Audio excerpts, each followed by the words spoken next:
एक महत्त्वाची बातमी आपण बघतोय. बीड परभणीची घटना धक्कादायक आहे असं सुप्रिया सुळे म्हणतात. दोन्ही घटनेत न्याय मिळाला नाही तर पुढचा महाराष्ट्र कसा असेल असा सवाल देखील त्यांनी केला. माझ्या मनात मला भीती वाटली असंही सुप्रिया सुळे म्हणतात. ही जी घटना झाली अशी ही कुठल्याही राज्याला नाही, आपल्या देशाच्या संस्कृतीला न शोभणारी आणि धक्कादायक आणि अस्वस्थ, म्हणजे काहीतरी कुठेतरी चुकतंय. आणि जर त्याच्यात ह्या दोघांना न्याय मिळाला नाही तर पुढचा महाराष्ट्र कसा असेल, म्हणजे माझ्या मनात भीती वाटते. आणि मला महाराष्ट्रात फिरताना कधीही भीती वाटलेली नाही.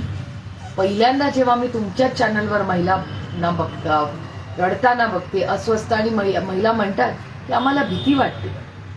21व्या शतकामध्ये महिला आरक्षणाचं बिल याच सरकारने आता आणलं, लाडकी बहीण म्हणून एवढा निधी दिला, पण मग महिलेची सुरक्षितता ही आपली कुठल्याही सरकारची जबाबदारी नाही का?